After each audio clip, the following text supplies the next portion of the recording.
Hi dears, നമുക്കിന്ന് വളരെയധികം ഉപകാരപ്പെടുന്ന ഒരു വീഡിയോ ആയിട്ടാണ് ഞാൻ വന്നിരിക്കുന്നത്. ആഷീസി കിച്ചൺ എന്ന ചാനലിലേക്ക് എല്ലാവർക്കും സ്വാഗതം. എത്ര വലിയ കടുത്ത ചുമയും കഫക്കെട്ടിനും വിട്ടുമാറാത്ത ചുമയ്ക്കും കഴിക്കാൻ പറ്റിയ നല്ലൊരു മരുന്ന് പരിചയപ്പെടാം. ഇത് കുട്ടികൾക്ക് പോലും കൊടുക്കാവുന്നതാണ്. അതിനായി നമ്മുടെ എല്ലാം വീട്ടുമുറ്റത്ത് നിൽക്കുന്ന മുരിങ്ങയിലയാണ് ആവശ്യം. ഈ വീഡിയോ സ്കിപ്പ് ചെയ്യാതെ കണ്ടതിന് ശേഷം മാത്രം ഈ മരുന്ന് തയ്യാറാക്കണേ. അതിനായിട്ട് നമുക്ക് വേണ്ടത് മുരിങ്ങയിലയുടെ തളിരാണ്. തണ്ട് മൂക്കാത്ത ഇല നോക്കി എടുക്കാം. ഈ ഒരു മരുന്ന് നമ്മൾ രാവിലെ വെറും വയറ്റിലാണ് കഴിക്കേണ്ടത്. നമ്മൾ മുരിങ്ങയില നന്നായിട്ട് കഴുകിയെടുത്തിട്ടുണ്ട്. ഇനി അടുത്തതായിട്ട് ഇതിലേക്ക് വേണ്ടത് 2 വെളുത്തുള്ളിയാണ്. കുട്ടികൾക്കാണെങ്കിൽ 1 വെളുത്തുള്ളി ചേർത്താൽ മതിയാകും. ഇനി ഇതിലേക്ക് അടുത്തതായിട്ട് വേണ്ടത് 1 പിടി ചെറിയുള്ളിയാണ്. ചെറിയുള്ളി ചുമ മാറാൻ വളരെ നല്ലതാണ്. ഒരു 8-10 ചെറിയുള്ളി എടുത്തിട്ടുണ്ട്. അടുത്തതായിട്ട് ഇതിലേക്ക് 1/2 ടീസ്പൂൺ അളവിൽ ചെറിയ ജീരകം അല്ലെങ്കിൽ നല്ല ജീരകമാണ് എടുക്കേണ്ടത്. ഇനി അടുത്തതായിട്ട് നമുക്ക് 1/4 ടീസ്പൂൺ അളവിൽ കുരുമുളകാണ് വേണ്ടത്. വലിയവർക്കാണെങ്കിൽ മാത്രം ഇത്രയും കുരുമുളക് ചേർത്താൽ മതി. കുട്ടികൾക്കാണെങ്കിൽ ഒരു 5-8 കുരുമുളക് ചേർത്താലും മതി.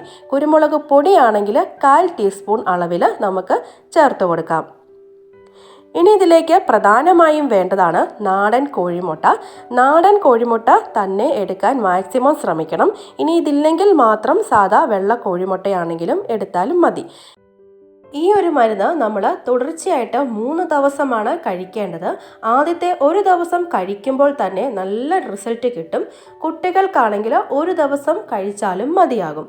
ഇത് അടുത്തതായിട്ട് നമുക്കൊരു ഇടികല്ല് നന്നായി തുടച്ച് വൃത്തിയാക്കിയ ശേഷം ഓരോന്നായിട്ട് ഇട്ടുകൊടുത്ത് ചതച്ചെടുക്കാം. നമ്മളിത് തയ്യാറാക്കുമ്പോൾ പ്രത്യേകം ഒരു കാര്യം ശ്രദ്ധിക്കേണ്ടതുണ്ട്. അതായത് 3 ദിവസം തുടർച്ചയായിട്ട് വലിയവർക്കും ചെറിയ കുട്ടികൾക്കാണെങ്കിൽ 1 ദിവസവും കൊടുത്താൽ മതിയാകും. വിട്ടുമാറാത്ത ചുമ 3 ദിവസം കൊണ്ട് തന്നെ നമുക്ക് മാറ്റിയെടുക്കാവുന്നതാണ്. ഒരു വീട്ടിൽ തന്നെ തയ്യാറാക്കി എടുക്കാവുന്ന ഈ ഒരു ഹോം റെമഡി നിങ്ങൾക്ക് എല്ലാവർക്കും വളരെയധികം ഉപകാരപ്പെടുന്നതാണ്. നമ്മളിപ്പോൾ ചേർത്ത് കൊടുത്തിരിക്കുന്ന ഓരോ ചേരുവയും കുട്ടികൾക്കാണെങ്കിൽ ഇതിൻ്റെ അളവ് കുറച്ച് ചേർത്ത് കൊടുത്താൽ മതിയാകും.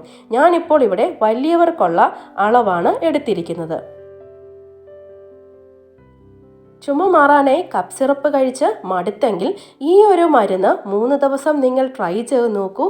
ഉറപ്പായിട്ടും നിങ്ങൾക്കിതിൻ്റെ റിസൾട്ട് കിട്ടുന്നതാണ്.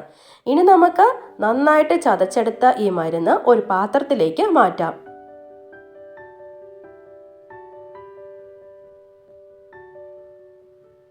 ഇതുപോലെ ഒരു പാത്രത്തിലേക്ക് മാറ്റിയ ശേഷം നമുക്ക് അടുത്തതായിട്ട് ഇതിലേക്ക് പ്രധാന ചേരുവയായിട്ടുള്ള കോഴിമുട്ട ചേർത്ത് കൊടുക്കാം. ഒരു കോഴിമുട്ട 1 ദിവസം കഴിച്ചാൽ മതിയാകും.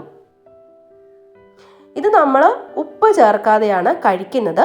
അതുകൊണ്ട് കുട്ടികൾക്ക് കൊടുക്കുമ്പോൾ വേണമെങ്കിൽ മാത്രം ഒരു നുള്ളു ഉപ്പ് ചേർത്ത് കൊടുക്കാം. നമ്മൾ സാധാരണയായിട്ട് ഇതിൻ്റെ ഫലം കിട്ടാനായിട്ട് ഉപ്പ് ചേർക്കാതെയാണ് കഴിക്കുന്നത്. നന്നായിട്ട് മിക്സ് ചെയ്തെടുക്കാം. ഇതിലേക്ക് നമ്മൾ ചേർത്ത് കൊടുത്തവയും മുട്ടയും കൂടെ നന്നായിട്ട് ഇതുപോലെ മിക്സാക്കി എടുക്കണം. ഇനി ഒരു പാൻ അടുപ്പത്ത് വെച്ച് ചൂടായി വരുമ്പോൾ അതിലേക്ക് 2 തുള്ളി വെളിച്ചെണ്ണ ഒഴിച്ചു കൊടുക്കാം. ഈ മുട്ടയൊന്ന് ഇളകി വരാൻ വേണ്ടി മാത്രം ഉള്ള എണ്ണയാണ് ഒഴിച്ചു കൊടുക്കുന്നത്. ഒരുപാട് എണ്ണ ഒഴിച്ചു കൊടുക്കേണ്ട ആവശ്യമില്ല. ഇതൊന്ന് ചുറ്റിച്ചെടുക്കാം. ഇനി നമ്മൾ തയ്യാറാക്കി വെച്ചിരുന്ന മുട്ടയുടെ മിക്സ് ഇതിലേക്ക് ഒഴിച്ചു കൊടുക്കാം. വീഡിയോ സ്കിപ്പ് ചെയ്യാതെ കാണണമെന്ന് പറയാൻ കാരണം നമ്മളിതിൽ പ്രധാനമായിട്ടും ഉപ്പ് ചേർക്കുന്നില്ല. വലിയവർക്കാണെങ്കിൽ ഉപ്പ് ചേർക്കാതെ കഴിക്കുന്നതാണ് ഏറ്റവും ബെറ്റർ റിസൾട്ട് കിട്ടുന്നത്. പിന്നെ കുട്ടികൾക്ക് ആ ടേസ്റ്റ് ഒന്നും ഇഷ്ടപ്പെടുന്നില്ലെങ്കിൽ മാത്രം ഒരു നുള്ള് ഉപ്പ് ചേർത്ത് കൊടുക്കാം. ഇത് ഉപ്പ് ചേർക്കാതെയാണ് ഈ മരുന്ന് തയ്യാറാക്കി കഴിക്കേണ്ടത്. ഒരു സൈഡ് വെന്തതിന് ശേഷം നമുക്ക് മറിച്ചിടാം. സാധാരണ നമ്മൾ മുട്ട എങ്ങനെയാണോ ഓംലെറ്റ് ചെയ്യുന്നത് അതുപോലെ തന്നെയാണ് ഇതും നമ്മൾ ഫ്രൈ ചെയ്തെടുക്കുന്നത്. 2 സൈഡും വെന്ത ശേഷം നമുക്ക് പാത്രത്തിൽ നിന്നും മാറ്റാം. ചുമയ്ക്കുള്ള നല്ല ബെസ്റ്റ് മരുന്ന് തയ്യാറായിട്ടുണ്ട്. ഇത് നമ്മൾ രാവിലെ വെറും വയറ്റിലാണ് കഴിക്കേണ്ടത്. എത്ര വലിയ ചുമയും കഫക്കെട്ടും ഈ ഒരു മരുന്ന് നമ്മൾ തുടർച്ചയായി 3 ദിവസം കഴിക്കുന്നതിലൂടെ മാറ്റിയെടുക്കാവുന്നതാണ്. ആദ്യത്തെ ഒരു ദിവസം കൊണ്ട് തന്നെ നിങ്ങൾക്ക് ബെറ്റർ റിസൾട്ട് കിട്ടുന്നതാണ്. ഈ ഒരു വീഡിയോ നിങ്ങൾക്ക് ഉപകാരപ്പെട്ട് കാണുമെന്ന് വിചാരിക്കുന്നു. ഈ വീഡിയോ നിങ്ങൾക്ക് ഉപകാരപ്പെട്ടെങ്കിൽ വീഡിയോ ലൈക്ക് ചെയ്യാനും ഷെയർ ചെയ്യാനും അതോടൊപ്പം തന്നെ ചാനൽ സബ്സ്ക്രൈബ് ചെയ്യാനും മറന്നു പോവല്ലേ. വീണ്ടും ഒരു വീഡിയോ ആയിട്ട് കാണും വരേക്കും താങ്ക്സ് ഫോർ വാച്ചിങ്.